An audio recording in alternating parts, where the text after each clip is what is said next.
आज से हजारों साल पहले जब महाभारत का युग अपने अंत की ओर बढ़ रहा था, तब एक ऐसी घटना घटी जिसने पूरे इतिहास को बदल कर रख दिया। कहा जाता है कि भगवान श्री कृष्ण की नगरी द्वारिका, जो कभी वैभव और शक्ति का प्रतीक थी, एक ही क्षण में समुद्र की गहराइयों में समा गई। लेकिन क्या आपने कभी सोचा है, अगर द्वारिका के अलावा भी कोई ऐसी नगरी थी जिसका अंत बिल्कुल इसी तरह हुआ हो?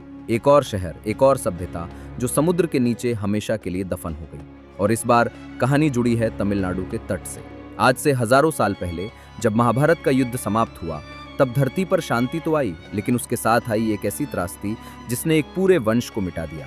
भगवान श्री कृष्ण ने कंस का वध कर मथुरा को अत्याचार से मुक्त कराया था, लेकिन जरासंध के लगातार हमलों से परेशान होकर उन्होंने समुद्र के बीच एक नई नगरी बसाई, द्वारिका। ये नगरी किसी स्वर्ग से कम नहीं थी। सोने की दीवारें, विशाल महल, व्यवस्थित सड़कें और समृद्धि से भरा जीवन, सब कुछ यहाँ मौजूद था। लेकिन महाभारत के युद्ध के बाद गांधारी के श्राप ने सब कुछ बदल दिया। अपने पुत्रों की मृत्यु से दुखी होकर उन्होंने श्री कृष्ण को श्राप दिया कि जिस तरह उनका वंश समाप्त हुआ, उसी तरह यदुवंश का भी विनाश होगा। समय के साथ ये श्राप सच होने लगा। द्वारिका के लोग अहंकार और विलासिता में डूब गए, आपसी संघर्ष बढ़ने लगे, और एक दिन वही लोग जिन्होंने बड़े बड़े युद्ध जीते थे, आपस में ही एक दूसरे के दुश्मन बन बैठे। और फिर आया वो क्षण जब भगवान श्री कृष्ण ने इस संसार को छोड़ दिया। कहते हैं, उनके जाते ही प्रकृति का संतुलन बिगड़ गया। समुद्र की लहरें उग्र हो उठीं, धरती कांपने लगी, और देखते ही देखते पूरी द्वारिका नगरी समुद्र में समा गई। एक ऐसा शहर जिसे देवताओं ने बसाया था, वो इतिहास के पन्नों में खो गया। लेकिन कहानी यही खत्म नहीं होती, समय आगे बढ़ता है। आज से करीब 6000 साल पहले हिंद महासागर के बीचों बीच एक ऐसी नगरी बसी थी जिसे लोग सूर्य नगरी वित्रांश के नाम से जानते थे। ये कोई साधारण शहर नहीं था। यहाँ की गलियां चांदी की तरह चमकती थीं, महलों की दीवारों में हीरे और मणियां जड़ी थीं, और रात होते ही पूरा शहर ऐसे जगमगाता था मानो आसमान के तारे धरती पर उतर आए हों। कहा जाता था कि ये नगरी देवताओं का उपहार थी, एक ऐसी जगह जहां इंसान ने प्रकृति को भी पीछे छोड़ दिया था। लेकिन हर चमक के पीछे एक साया छुपा होता है, और इस नगरी का साया था उसका बढ़ता हुआ अहंकार। फिर एक रात सब कुछ बदल गया। समुद्र जो हमेशा शांत रहता था, अचानक उग्र हो उठा। आसमान काला पड़ गया, हवाएं चीखने लगीं, और लहरें ऐसी उठी मानो किसी ने उन्हें क्रोध से भर दिया हो। देखते ही देखते वो भव्य नगरी समुद्र की गहराइयों में समा गई। कोई नहीं बचा, कोई निशान नहीं बचा। बस रह गई एक कहानी जिसे लोग धीरे धीरे एक मिथक मानने लगे। समय आगे बढ़ता है और कहानी पहुंचती है साल 1991 में। तमिलनाडु के तट पर समुद्र उस दिन कुछ अलग ही व्यवहार कर रहा था। लहरों में एक अजीब सी बेचैनी थी। उसी समय एक वैज्ञानिक टीम वहां मौजूद थी जिसका नेतृत्व कर रहे थे डॉक्टर आदित्य राघवन। उनका मकसद समुद्र के नीचे की संरचनाओं का अध्ययन करना था, लेकिन उन्हें नहीं पता था कि वे इतिहास के सबसे बड़े रहस्य से टकराने वाले हैं। जैसे ही टीम समुद्र की गहराइयों में उतरी, शुरू में उन्हें सिर्फ रेत और चट्टानें ही दिखाई दी, लेकिन कुछ ही देर बाद उनकी नजर एक ऐसी चीज पर पड़ी जिसने उनके शरीर में सिहरन दौड़ा दी।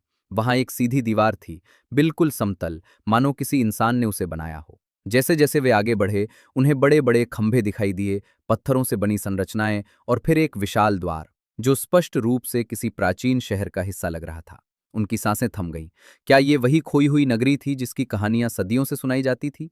जैसे जैसे खोज आगे बढ़ी, ये साफ होता गया कि समुद्र के नीचे एक पूरा शहर बसा हुआ था। सड़कें, दीवारें, बंदरगाह जैसी संरचनाएं, ये सब किसी अत्यंत विकसित सभ्यता के संकेत थे। लेकिन सबसे बड़ा सवाल अब भी बाकी था, आखिर ये नगरी डूबी कैसे? प्राचीन कथाओं के अनुसार वित्रांश नगरी के शासक सम्राट आर्यव्रत अत्यंत शक्तिशाली और बुद्धिमान थे।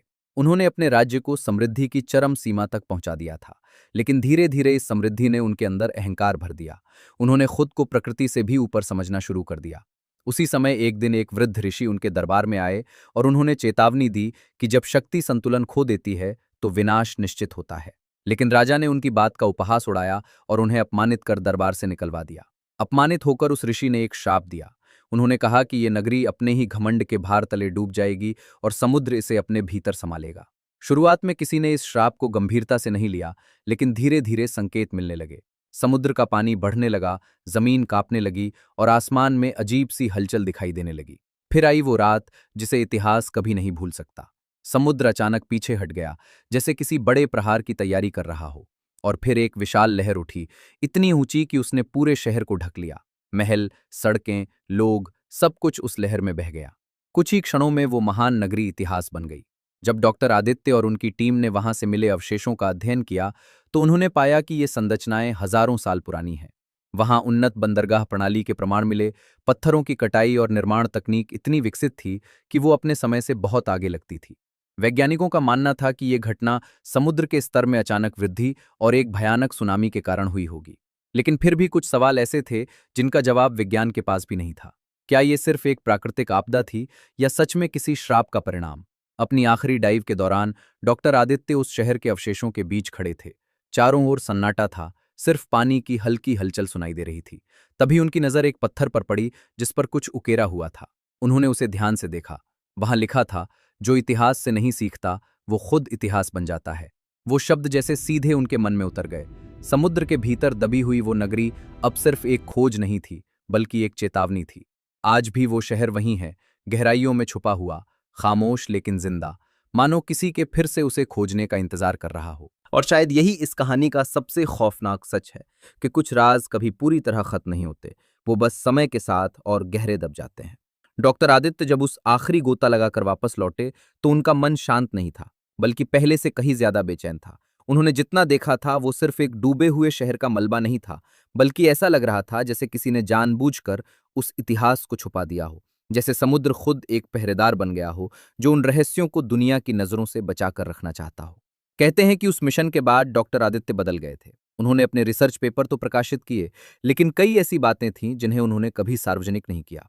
उनके करीबियों का कहना था कि उन्होंने एक बार कहा था, कुछ सच्चाइयां ऐसी होती हैं जिन्हें जानना ही इंसान के लिए खतरा बन सकता है। और उसके बाद उन्होंने समुद्र के उस हिस्से में फिर कभी वापसी नहीं की।